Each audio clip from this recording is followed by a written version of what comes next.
Hey guys, how's it going? Welcome to another video. Once again, it's been a really long time. I don't think I've actually done one of these this year so far. So yeah, this is just going to be a bit of everything. It's going to be games I recently completed. It's going to be pickups. I'm just going to, rather than make two separate videos, I'm just going to put it all into like one long video. Could be a long, I don't know, could 30 to 40 minutes. Who knows? But I'll try and get through these as quickly as I can. There's going to be no layout for this. I'm just going to pull games all over the place and say whether it's a pickup or whether it's one I've recently completed, one that I've had in my collection for ages. Yeah, quite a few replays. Games I hadn't completed for many years, so a lot of these still felt like fresh games to me. And at the end, I might mention games I have played through, or games I have played a little bit. And yeah, see, it's all over the place. Anyway, guys, yeah, let's get on with it, shall we? So I did play through Devil May Cry 3 again, and yeah, my intention was just to play through it again, beat it on Dante Must Die mode. But then once I beat that, I was like, you know what? I'm going to get the Platinum Trophy for the second time, because I got the Platinum Trophy for the PS3 version. So yeah, I ended up doing that, and yeah, it's quite hard to get the Platinum Trophy. It's really time consuming. But yeah, it's my favourite Devil May Cry game. Absolutely love the game to bits. Kicked my ass many times on Dante Must Die mode, but I still had a blast and still wanted to platinum the game. So yeah, that's twice a platinum Devil May Cry 3. I don't think I'll platinum the first game again. That was, I don't know, for me Devil May Cry 3 is probably the harder game, but you can actually go back and replay levels where Devil May Cry 1 you'd have to beat the whole game again and save up loads of orbs and things. And with Devil May Cry 3 you can item abuse, you can just stock up so many healing items, whereas in Devil May Cry 1 you can only have a certain amount that you can buy. I think you can override that by finding things, finding healing items in the missions and stuff, stockpiling them. But I don't know, for me it's easier just to abuse items in Devil May Cry 3. So and like I say, I like it more as well. So a very exciting pickup, FIFA 2011. What do I really need to say about this? It was £1 out of, I think it was Bernardo's. And yeah, it pretty much feels like FIFA 22 and FIFA 20. So, but this was one that I missed, because I got FIFA 20 with my PlayStation 4 Slim. Then I missed out this year and got FIFA 22. And yeah, it's okay. It's FIFA. The thing I hate about career mode in modern FIFA games, I don't know what FC is like, but the sharpness, if you don't play players, they lose sharpness and then they're just absolutely atrocious to play as. So I just think that's a terrible feature, to be honest. It makes rotating squads and that just really annoying. So another pickup was from the Salvation Army. I think this was beginning at the end of last year. I think this is a week or two before Christmas. PS2 Theme Park World for, yeah, you can see that £1. So yeah, I've actually got this game on PlayStation 1, and it's one of those games that I really enjoyed when I was younger, because I was really into Roller Coaster Tycoon, and I just thought it was fascinating having a theme park game for the PlayStation 1 back in the day, and I really enjoyed it. And I went back to the PS1 version, and I'm just yeah, it's quite basic compared to nowadays. And I played this one. It's it's got slightly better graphics and things. It's not complete. Yeah, it's got slightly better graphics and things, but I don't know. It's for me, they're not as good as they used to be. They're fun growing up. Now I just think they're a little bit basic. But yeah, it's one of those blue discs or purple discs. Purple, I think, isn't it? Yeah, your minor scratches, but overall not bad for an old PS2 game. Yeah, especially after playing Planet Coaster on PS4. I absolutely love Planet Coaster. So going back to this, very basic, but it's okay. I might go back and try and give it more of a shot. But there's a lot of cool themes, a jungle themes, a spooky theme, a spacey themes, a lot of different different themes for theme parks. So I like the spooky ones. I'm a sucker for spooky stuff. Any more pickups we've got here? Oh yeah, this was from Bark, I believe. Like a one for like dogs and things, like dogs that need a home, basically. This was £2, and it is, what the hell is it? MX versus ATV Reflex, which I think this is from Sweden or something originally. It's from Scandinavia, I think. That's that currency. Or Finland, I think. Because they've got at the back, they've got like the British flag, and they've got a Finland flag, so it must be Finnish. So yeah, I'm not really into these like motorbike games. You can see the cases. The cases. It's had better days, definitely. It comes with a manual, and it comes with a very good condition disc, which I was surprised about, considering how bad the case is. Yeah, playing this, it was okay for a little while. I just got really frustrated with the games. I'm just not really good at like bike games, bike racing. It's just like off-road games in general for me. It's not really like my cup of tea. I think the only bike game I really enjoyed was Road Rash on the PS1, and I suppose MotorStorm was okay, but it just got really frustrating because of how hard it was. I'm just not really good with like off-road racing games, so yeah, I got annoyed at that quickly. Probably, I don't know. It probably doesn't go for much on eBay, especially when it's got a destroyed case. I might just donate it or something. I don't think I'll get into it again. So these two I got at the same time, also from Bark, but not at the same time that I got that Reflex game. This was like a couple of weeks later. But yeah, I got these two at once. The first one was, again, not exciting, but exciting for me. Tigu PG07 for £1. This didn't have a sticker on it, so I wasn't sure whether it could be £1 or £2, because the game after this was £2. But yeah, I only got charged £1 for this one. And yeah, to be honest, because I really like these like PS2 like Tiger Woods games. I really enjoyed them, especially 2004. And I also like 2006 as well. But for me, this is probably my second favourite. I actually really had a blast with this game. I beat the career mode, or whatever it was, the one where you have your own team. You beat people and then you can recruit them to your team, and you recruit all these golfers, and in the end you have to beat basically Tiger Woods' team at the end. So yeah, it comes complete with manual, and actually I think really good condition as well. Like, yeah, pretty damn good. So yeah, put quite a lot of time in this game. I just had a blast with it. Maybe I was just like craving a golf game, but I think it's a really good golf game. Definitely, something that's close to being as good as 2004. But I've got a lot of nostalgia for 2004. And the next one I got, which was an absolute bargain, probably the biggest bargain right here, and it is the Crash Bandicoot Action Pack for £2. Absolute bargain. I'm surprised I didn't like charge like £6 or something for this, because it's got like 3 discs in it. But yeah, this comes with Crash Twin Sanity, Crash Tag Team Racing, and Crash Nitro Kart. 3 games in one. And I actually own Crash Tag Team Racing on its own. And I've always wanted, I wasn't that thinking about Nitro Kart, but I always wanted Twin Sanity, because I always heard it was like, oh shoot, it was pretty damn good. So yeah, that comes with the manual. I think the last time I looked on eBay, this was like £16. So yeah, pretty damn fit manual. So yeah, I'm really happy to get this. And that comes with Twin Sanity, which I played through. And yeah, overall guys, a pretty damn good game. A little bit like challenging actually, especially at the beginning. It was just an absolute kick in my ass. But yeah, really cool game. I like having Crash and Cortex together. They're very, very humorous. A lot of humour in the game. There's Crash Nitro Kart, which I played through as well. And basically got to the end and stuff. And I didn't really get a credit screen in that, so I think you have to get like all the tokens and all the medals and that before you can get like the proper ending. So I need to go back and play that again. Twin Sanity is probably like a 7 out of 10.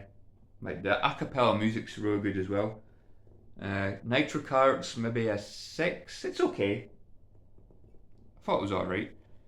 And there's a Crash Tag Team Racing. So I'm probably going to sell my Crash Tag Team Racing game on its own. Because I've got this triple pack, so I don't really need it anymore on its own. So I don't know how much Crash Tag Team Racing goes for on its own. But yeah, that's, again, very good condition. Like, these are very, very good shape. Very surprising, actually. So I didn't play for this one, but I have played for this one like many years ago, and I thought again it was probably like a solid 6 out of 10 game. It was probably the easiest like crash like racing game. It wasn't really that challenging at all. You just abused the tag team system. But yeah, really happy to get these, especially for £2, just a bargain. And is that it for pickups? No. I picked up for PS3, I think it was about £14 to pay for this or something. Hyperdimension Neptunia. So I really liked Mega Dimension Neptunia V2 for the PlayStation 4. That was my first time playing a Neptunia game. And I thought, you know what, I'll go and play this. I think this was the first one that was on PlayStation 3, or maybe the first Neptunia game in general. Overall, not a fan. This game was extremely boring. Cutscenes, dialogue were really good. That's probably the only thing it's got going for it. The combat system is so slow and so boring. I just got extremely bored after about 6 or 7 hours. And it's probably like a 30-hour game. I just didn't want to play anymore. But it comes with the manual. And I think the disc was, yeah, pretty much mint as well. So yeah, this was, I think it was probably the beginning of the year, probably in January.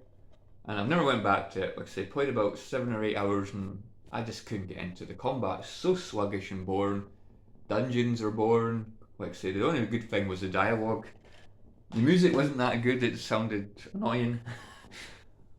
But yeah, dialogue and I guess the story might have been okay, but yeah, I'm probably going to sell it on and maybe buy like one of the other Neptunia games. I know there's other ones on PS2, on PS3. I think there's like Victory and stuff, and I'm sure there's another one. And there's also ones on PS4. I might get some of them. Like I think it's Super Neptunia RPG and stuff like that. I might try them, but yeah, I wasn't a fan of that game. And another one that I bought, I was actually trying to maybe thinking about getting this from Steam for quite a few like months, because when this is on sale on Steam you can get it for like £1.70 or something. It's really cheap. But then it popped up on eBay, physical on PS4 for £20, which obviously it's way more expensive when you can get it on Steam, but you know me, I'm a sucker for physical. So yeah, £20 Undertale, which is a real good price, to be honest. This actually goes for quite a bit. So yeah, a friendly RPG where nobody has to die. Flowey here, he's a character. And see, that comes complete. Mint condition as well. And it also comes with some little like card things. And this like Undertale little book things, like a little like art book. And so it's alright. Like it's nothing special, but hey, it's something to have. So yeah, Undertale. I always heard this was like a masterpiece of a game. Like it was so like overhyped for me. And I went and I played through it, and it was okay. Like it was alright. It's like unique like combat system. Your little cursor going left and right. You have to like try and stop it when it's in the middle and stuff, and then you have to dodge enemy attacks. You a little heart thing. You have to like avoid like certain things in this like little square to avoid like taking damage. It's a very like unique and interesting like combat system. I know Earthbound was the same, but I've never played Earthbound. So it took a lot of inspiration from that. And overall, like, I think this game was okay. Like it was just, I just expected a masterpiece from what people were saying. I know like a lot of people get absolute pelters for saying they don't really like this game because it's got a very like dedicated like fan base. Dedicated's like a word to describe it. It's more like toxic to be honest, from what I've heard. But yeah, Undertale's okay. The music's amazing. Like the music's like the best thing about the game, and music's very good. It's a game that's supposed to like make you feel sorry for like bosses and that if you decide to kill them rather than like spare them. Yeah, I suppose I did feel a little bit bad at times, but not to the degree that a lot of people said. But yeah, it was Undertale. It was fine. It's 6 out of 10 maybe. Okay, you know. Man, maybe it'll get better on multiple playthroughs. I think you can get a different ending if you play through it again. I'm sure you can't get the best ending the first time you play through it, from what I've heard. But yeah, Undertale's okay. And yeah, I think that's it for pickups. So we'll get on to games that I played for the first time, which is just like one game here. So yeah, Sonic Superstars. I remember I did an unboxing of this. I got for £17 with a cracked case. So yeah, I played through Sonic Superstars twice, and yeah, overall it's a good enough game. There's a lot of frustrating things about it. I do agree with what people say. The boss fights in this game are absolutely just, well, some are okay, but a lot of them are just extremely like slow and boring. Just wait for the enemy's attack pattern to like stop and then attack them and stuff, and it's just rinse and repeat. It makes the boss fights drag on and on and on. And don't even get me started with the final boss. The final boss can just like do one. I hate the final boss. It was really annoying. And again, it just went on for ages. Yeah, Sonic Superstars. It's just, I guess it's trying to be Sonic Mania in a way, maybe. But yeah, play this and then play Sonic Mania. It's like night and day. Sonic Mania was like absolute amazing game.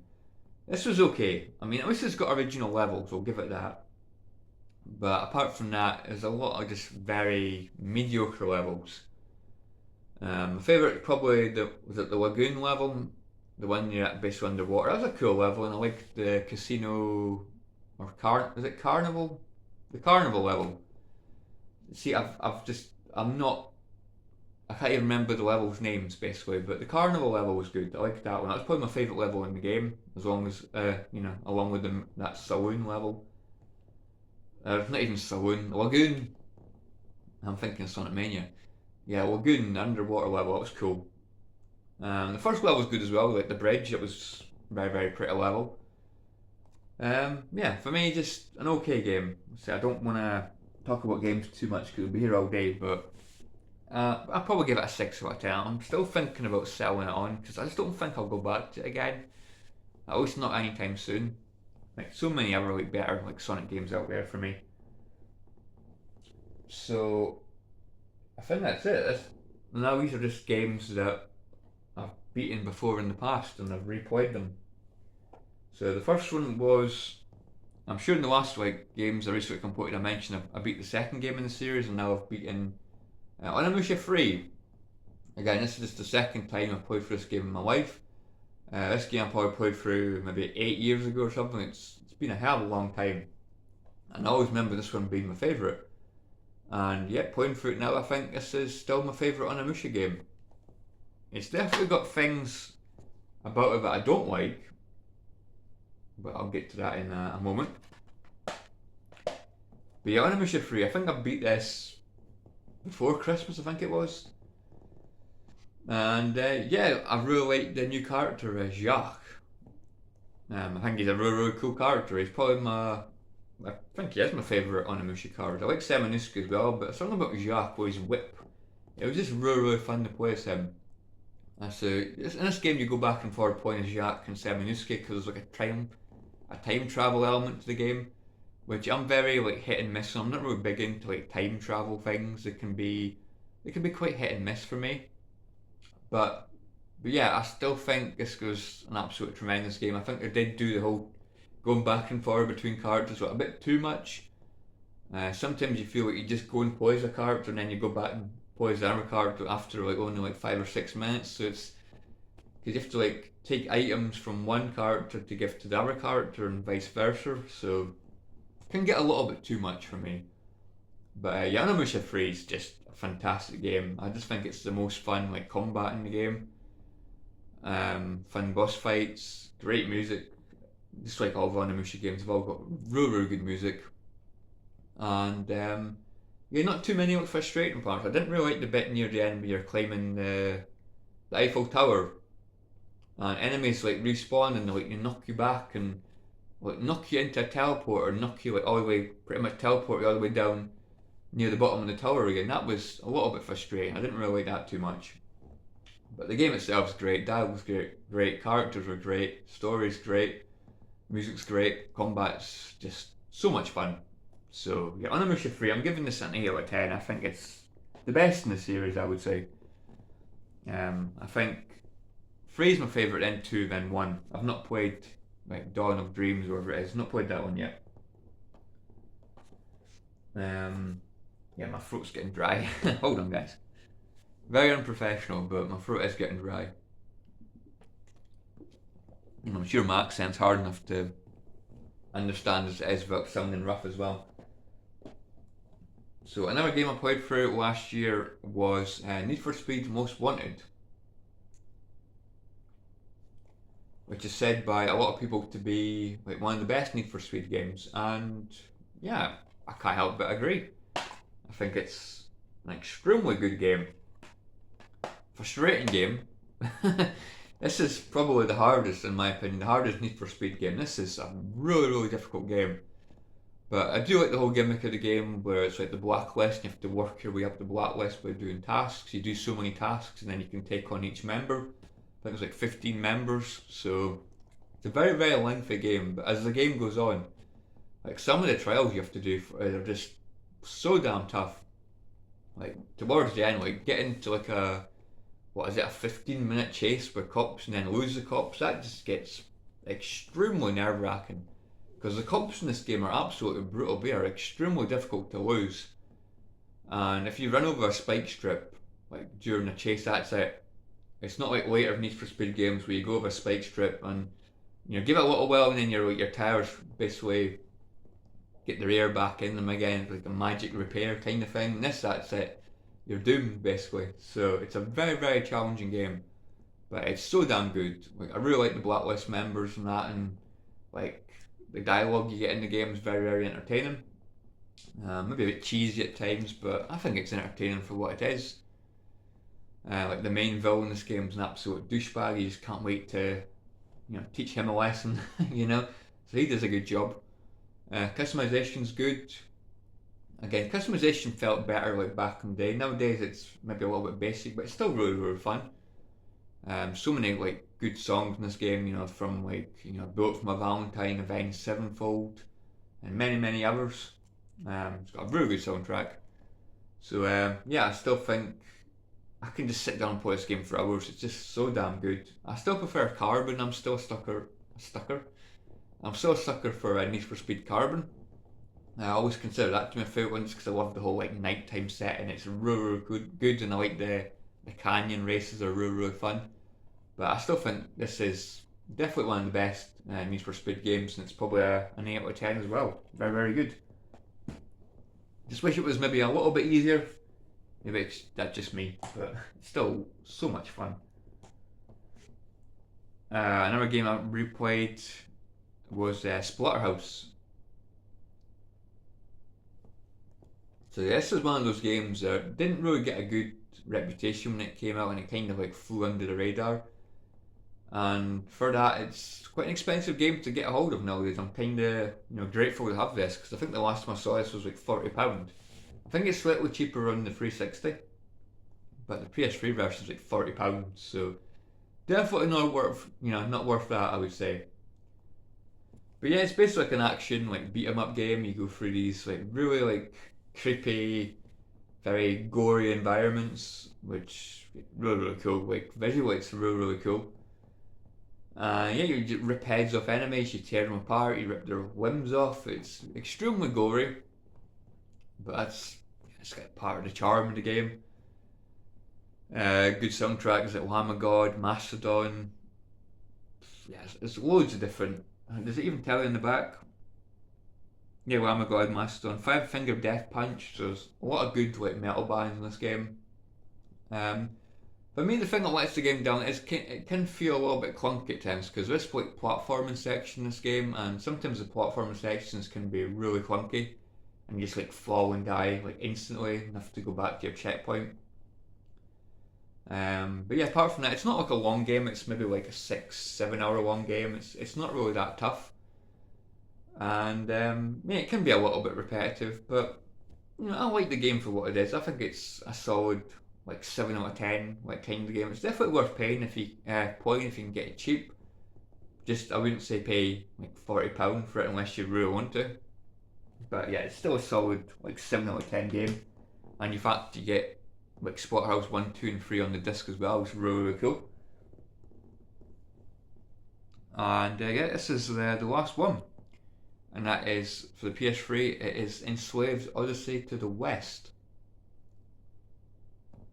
It's another one of those games I always wanted to go back and play because, again, the last time I beat this game was like 10 years ago. It felt like so long ago. So I do have like a different like opinion of this game. I remember when I first played through it, like all those years ago, I was like, I like the story and I like the dialogue and the characters and I like the environments and things. The thing that lets the game down is the gameplay. It can be a little bit repetitive, but for me, I've kind of got a little bit of a different take. I think the characters and story are still really, really good. I think the environments are alright. They're not as good as I remember them. I like these kind of environments when you're outside and the greenery. It looks really, really good. But later in the game, you get into a lot of like machinery kind of levels. For me, just weren't that fun. And like a lot of like puzzle things weren't like difficult, but they were just a little bit annoying and kind of like ruined the flow of the game. And the combat for me is actually better than I remember. I actually had a blast with the combat, and I was getting trophies for like doing like certain combat things. So that kind of leads me to believe that when I first played through this game, I was doing like the most basic of combos, and I wasn't taking full advantage of the upgrades that you get. So yeah, I got like a few extra trophies for doing like certain like combos and things. So yeah, I must have played this game like the most basic of ways. That like no wonder I thought the combat was repetitive. So yeah, I actually thought the combat was more fun this time. I think Monkey and Trip are two just extremely like likable characters. Like, he's like the more like stoic character. She's like more fun and playful. And they don't really like each other very much, but obviously as the story goes on, they start to like form a friendship, and in the end, they really, really like each other. I don't know if they become a couple or that, but you never know, maybe they will. And yeah, they've never made a follow-up, which is extremely sad because I don't know. I feel like the way the game ended, I feel like maybe they could have done more. So I don't know if they had planned maybe a sequel, but I'd love to have seen a sequel. But yeah, I think it's a really fun game. Again, the characters and story are like probably the best things about the game, but the combat is good as well.